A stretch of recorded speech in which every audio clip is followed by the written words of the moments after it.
Thank you, thank you. Thanks for having me. Mate, why are you clapping for Phillips? It's for you. It's actually for you. No, mate, it's not for me, mate. It's not. How are you? Very good. Thank you. Love you, man. I love you too. Mate, it's good. It's great to have such good people here.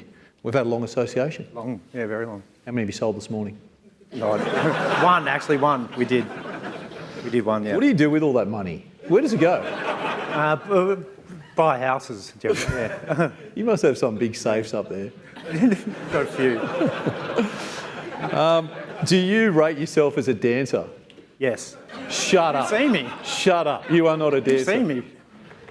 Henry, have we got some footage of AP dancing? Oh,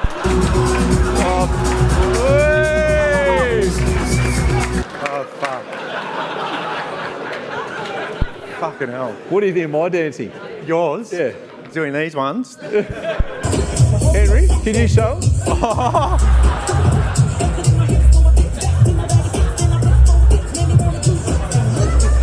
Who's better, Phillips or me? Phillips? Come on. No, we had a bit of fun. We had a trip recently, so, mate, you don't need any introduction. Life must be good to be you. It is good. Yeah? You worked hard. Yep.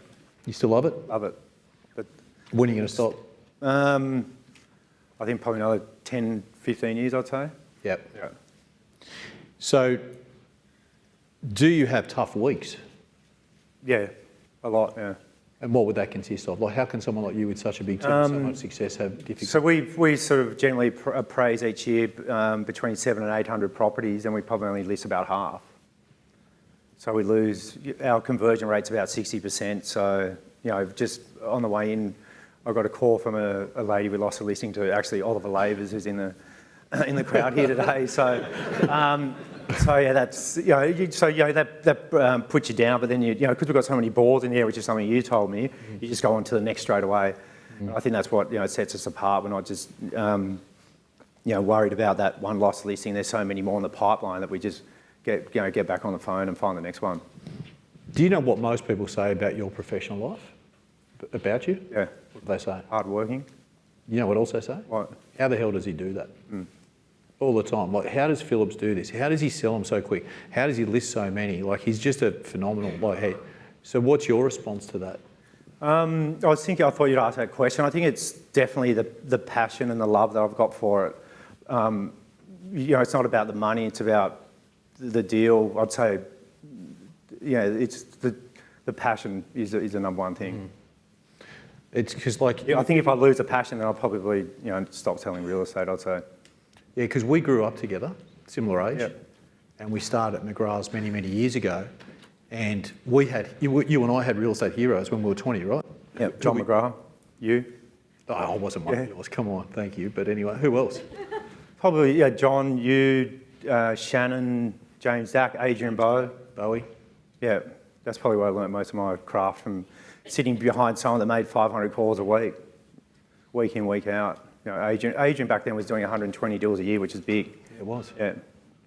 And then you've come through and just like, if the bar was here, mate, your bar just blown the stack off it. Yeah. So at what point did you start saying, I'm really good at this?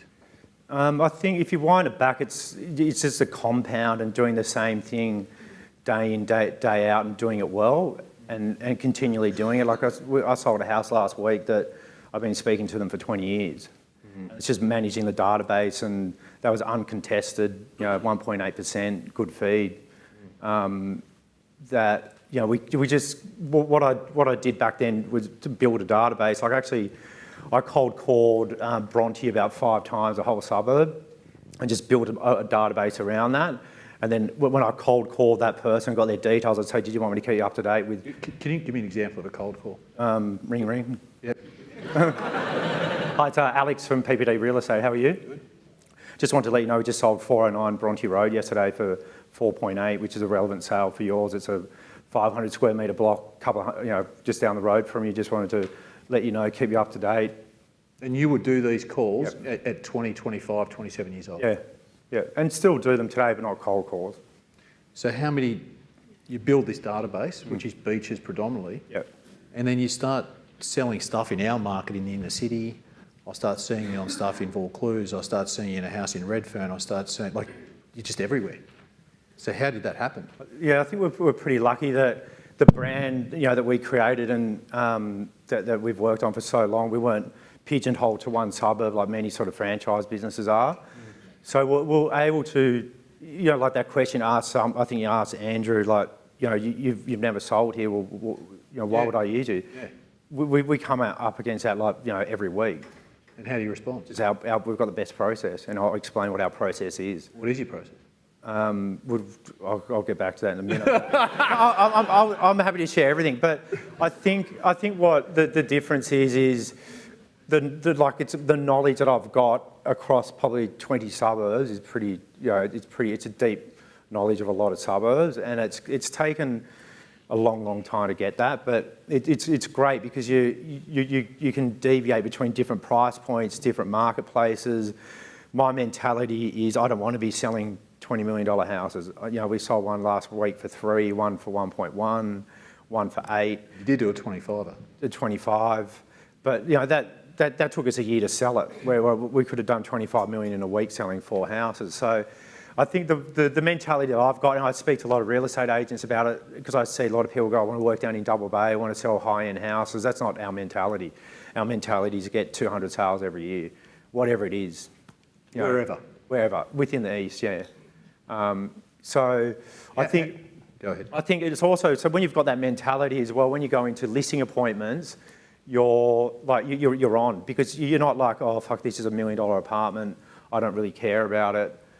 You don't go in prepared, you don't go in talking about your process. Like, we go in like it's a $20 million house. So like, probably other agents may be thinking they're competing against us, but we don't give a shit what we do. So we're going like really hard. You're saying the way you deal with an opportunity, whether it's $1 million or it's 50, is the same? Exactly the same. And you'll... Same touch points, same pre-list kit, same, call after, same proposal.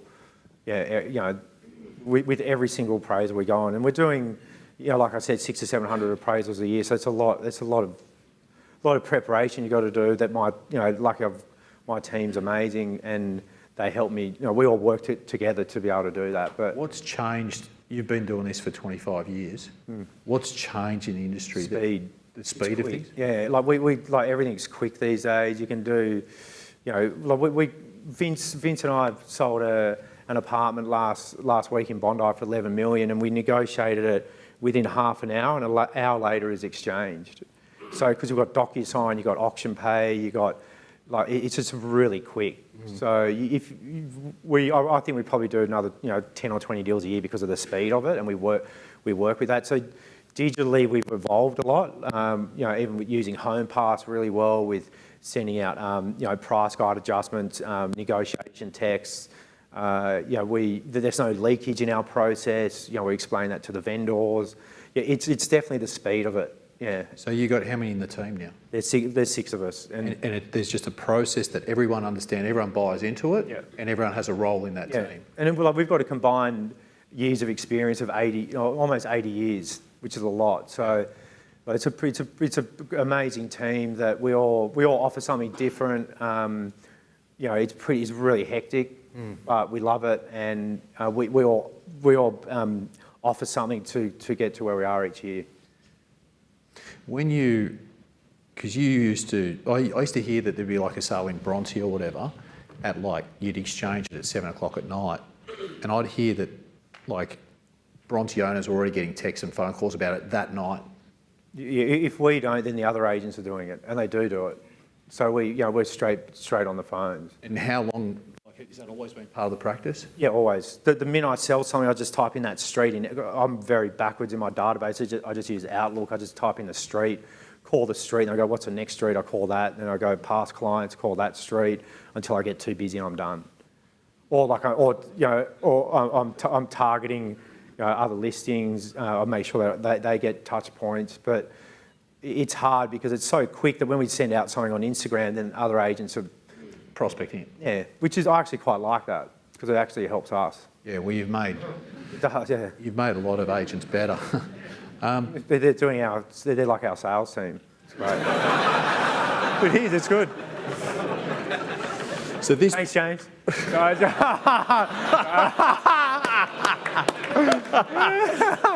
have a stab at James. That's James Ball. And James Ball should be on this stage actually because he's one of my longest. James and I have a very special relationship, and he's been with Bressy Coaching for 5 years. And James, first year wrote 1.8 million, 33, 36 deals. He's always had to compete with this big man here, which has been difficult.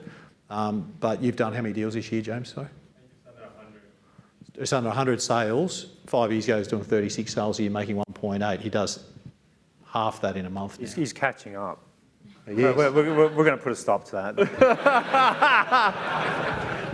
And this is Actually, I think Prue's on the phone to your expired listings right now. no, he doesn't have any expired. Well, I think that's like the good thing is like there's a lot of competition in this room. We all compete against each other. A lot. They're like heaps, but.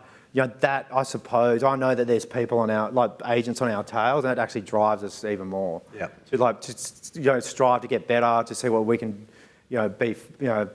evolve, get better technology. That in itself, I know that they're trying to, come for us, and I use that in my day-to-day drive of going, fuck, we've got to, do this. Do this. It's really like couple of years. Real estate's there's no loyalty in real estate as well. Like the minute you're not the best agent, you're the third on the list, and your conversion rate goes from 60% down to 30%.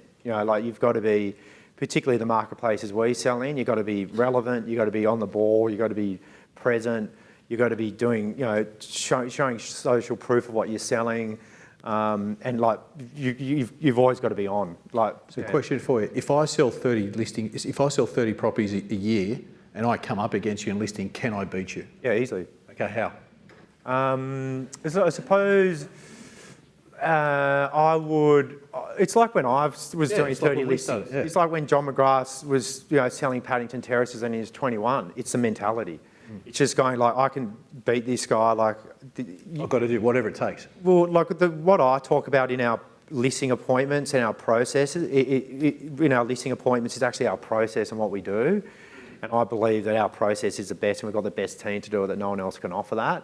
So there's always something, everyone in here has something that they're really good at, and that's what you should be sort of talking about at your listing appointment. I make 100 phone calls for each property before it goes on the market. I'm going to find 10 buyers for your house before it goes on, so we've actually got, we've got traction straight away. You're all good at something that I think you can offer. And when you're good at something and you talk about it, you come across passionately, you talk real to, you're not. It's not robotic. It's not a scripts and dialogues. Yeah. It's and they can feel that. That's. I think that's. As an agent, you think about what you're good at and really use that in your. Yeah. So what's your angle? Basically what he's saying is you got to find what your angle is if you're going for a listing. He's also saying that if you sell 20 properties a year, you can still beat the big guys, but you have to be on your A game. So you have to go about it the right way, you have to show you're enthusiastic, you've got to hustle for it, but they're beatable. He still loses a really good number of listings. So they are beatable, it just happens to list a lot, So you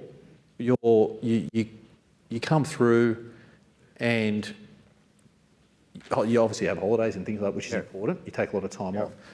For a couple of years, I was like, why does Phillips go so hard? I didn't quite understood it, but having reconnected with you the last couple of years, you're a true master of the craft. And you fucking love this thing. You love it. Yeah. And it's almost, I kind of compare you to the great sports people who just, it's not even about, the money's a byproduct. You love the competition, you love, getting in there and winning the business and doing those things. It's really impressive, mate. You strong on goals? Big time, yeah. I've printed on my shower and I look at them every day and cross them off as I go throughout the year. And how do you keep getting up at 3:30 in the morning to do this if you've acquired so much wealth? Or 4:30. 4:30. I don't know. I'm just Bridget, my lovely wife, Bridget's here today. We were in bed early. Well, we go to bed at like 9 o'clock at night. Nothing good happens at night generally. Yep. Sometimes, sometimes. No, but, no, sorry. But I think he's talking about. no, but I don't know. I'm an early morning riser. Like if I don't get up early, I feel like I'm out of sync. And I get more done between 4 and 6 than the rest of the day. Like probably mentally, I'm training. I'm whatever, like eating my breakfast at home. I don't have anyone disturbing me. Like because once it's 6 o'clock hits, my phone's like going off. It's blowing up. Yeah, or I'm calling my team, telling them, this is what we got on today. Like it just starts blowing up till I go to bed at night. So I like that time of day. That's keeps me sane, I think. And then, so Prew's obviously a bit of a hero along with the team. How do you bring the right people in and how do you keep them? Because you've got these high expectations. In some cases, you work more than the average person. So your expectations, I would imagine, on the team are also quite high because you put huge expectations on yourself. But they've stayed with you the test of time. All your team, Kenji's Gav, 10 years, Gav's like 8 years, Vince, they're all a long time. But it's just having the right cultural fit and it's taken a long time to get to what we've got. But Is it fun? It's the best, yeah. I reckon it'd be fun. But also, the guys that work in my team are better than probably 80% of the agents we can compete against, I believe. Well, they've got you as a leader too, so I mean, it's and they're doing their own listing and selling. They're running their own campaigns. And they love it too. But they get very well remunerated. Like I pay them really well. We always have end of year goals, bonuses, quarterlies, monthly. So there's plenty to go around, and we all share in that. Yeah, I'm hearing these themes of abundance, mentality, team, loyalty, pays it forward. These are really strong characteristics that build this whole machine, which is really cool. Yeah. So where do you go from here, mate, for the next 5 years? Like, how do you, if you're doing 200 odd sales now, right? Like, is it? We've been doing that for 10 years. Like, it's hard. Like, one year we did 260. It's normally about 2 to 220. We're on 168 at the moment, so we'll hit 200. But it's like I also want to grow our business too. So we've got some great agents. Like Conrad, who's here today, joined us a couple of years ago. I'd say he's probably doubled his income since joining us. We're looking at acquiring rent rolls at the moment. As an agency, we're doing 700 sales a year, like just over 2 billion in sales. So it's a pretty big business. So there's that to do. Luckily, I've got my business partners Jason and Debbie that look after that. But yeah, it's growing the business and not having to work so hard. So you've got an investment in the rent roll and the team at the end of it. And if someone said, because you're worth nothing as an agent. Like once you've finished as an agent, what do you have? And that's why you need to, like I've probably been very lucky that I've invested a lot, during the years. Like every year, Bridget and I try and buy like a house or an apartment every year. So we've got, when you retire, you've actually got something. Because it's like a sportsman. Like once you finish, you're done. So you've got to make sure you've got that passive income coming in once you finish. Yeah, you're talking about wealth creation. Yeah. If someone said you don't sell in this area, how would you combat that?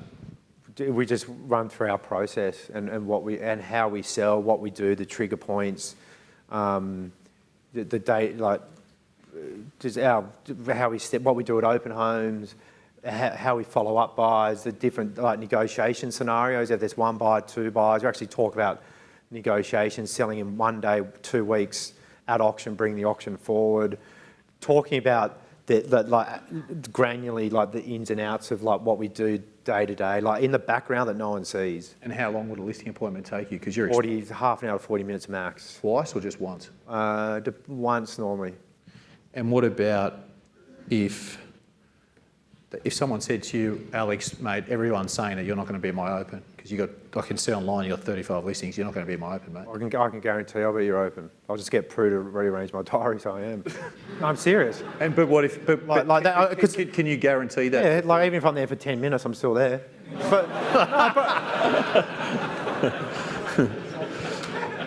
You're the best. Toe in, toe out. No.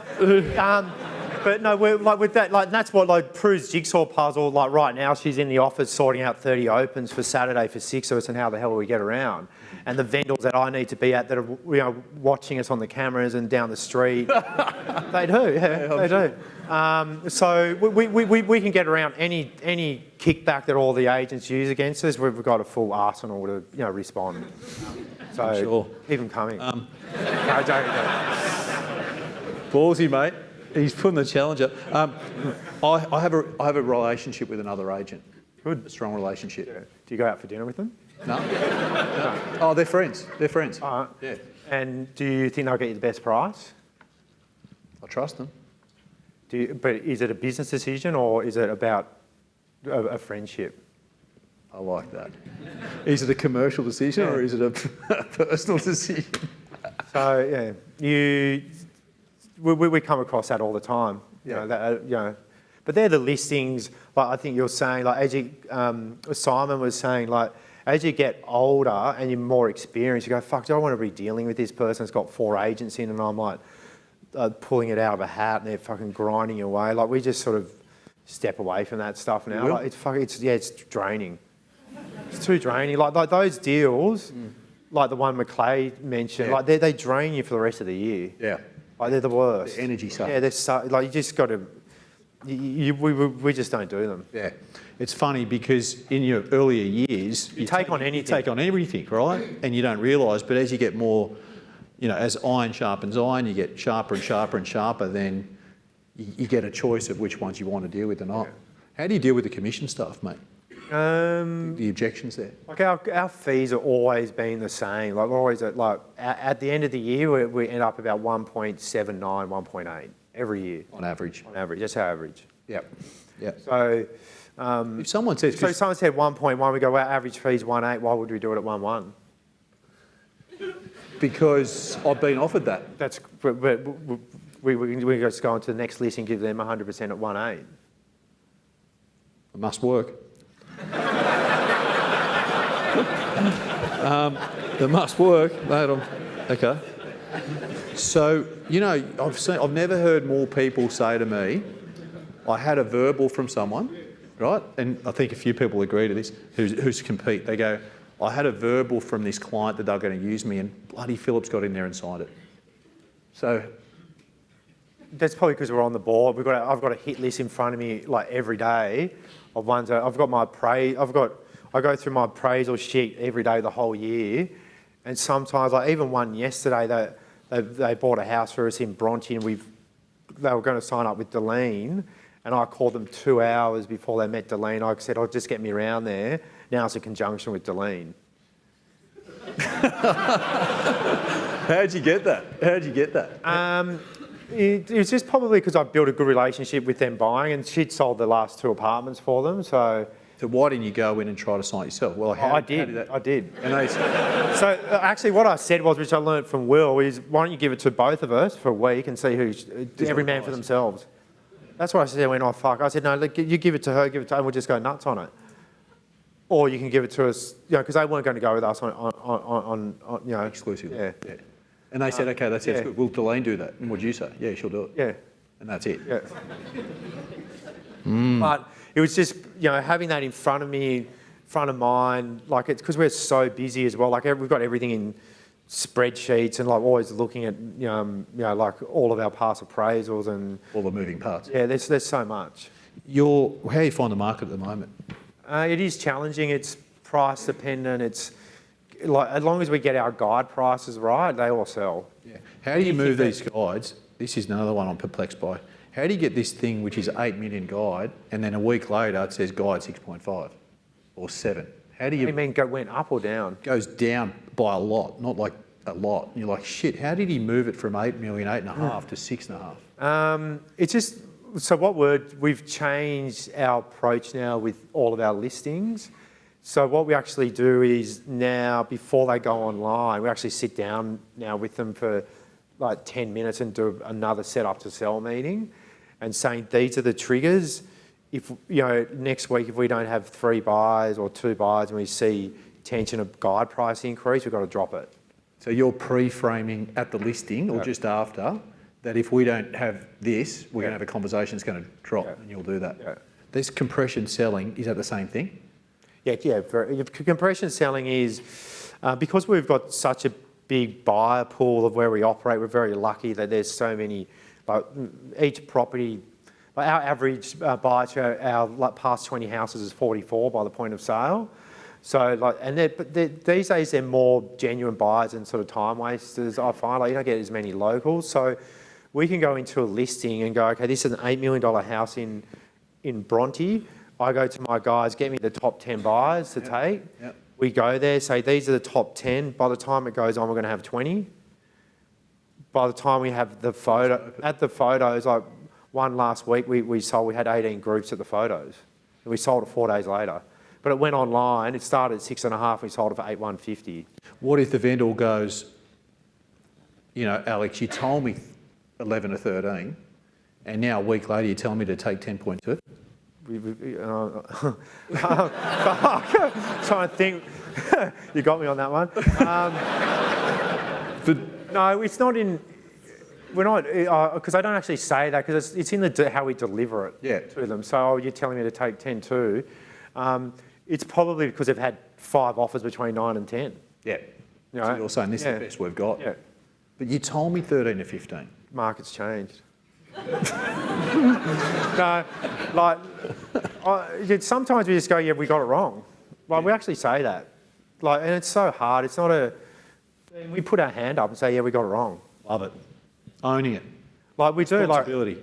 And I think when you say that, the best thing with us is they know that we've done everything possible to get the best price, no matter what it sells for. Do you have people get the shits with you? All the time. And what do you do about that? Oh, less these days, because the only reason why they get the shits because you haven't actually explained the price guide, it's that when they find out the price, like these days with like compliance and everything, you sort of have to. Yeah. But it's when you haven't explained what's happening or you've bullshitted to them, like that's why if they want me at the open, I'm at the open because I know they're going to be watching. So we get less. We get less and less. Yeah. And when you pick and choose your clients, I'm not saying we like push away 1 in 10, like it's like maybe 1 in 20 clients we don't want to work with, but you get to you get less of that and less hassle and less less of that drain. And the qualification piece, how important is that?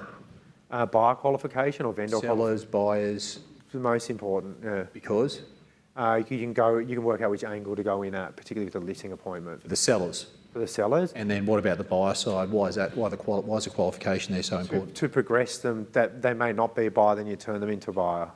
Yeah. And what they need to do, and actually understanding the process, the trigger points. A lot of agents still don't do it. Like they don't refer them to finance. They don't refer them to a solicitor. I probably reckon 1 in 3 deal, or no, actually every single deal that we do, either the buyer or the seller has been referred to someone within our referral network. And what's the advantage to that? We have full control. With the vendor or the buyer solicitor? Yeah. Say, hey, move it along, get it on a contract. Anthony Mastakis, who's here today, I think he does most of our work, and he's 24/7. He knows what we're like. Like we can get he matches your energy and frequency. Yeah. He can get a contract to us in 3 hours. So we've created a network of people like that are like us around us as well, and they know what we're like. So a lot of people can't handle us, but I think Anthony, he just had another holiday last week, so I think he's all right. He needed it. Yeah. Mate, that's awesome.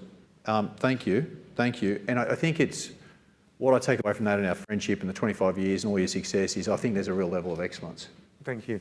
Like there's beyond all that and the craziness that you go through, I actually think you've got a really burning desire about this excellence thing. And as a byproduct of that, and you're a great leader, mate, and a good friend. So I hope everyone enjoyed that. I try to put him under the pump as much as possible. He's got some good responses to objections, that's for sure. But your dancing needs work. Yeah. Alex Phillips, ladies and gentlemen. Legend. Appreciate you, mate. Got the big ones, mate. Really appreciate it. Thank you.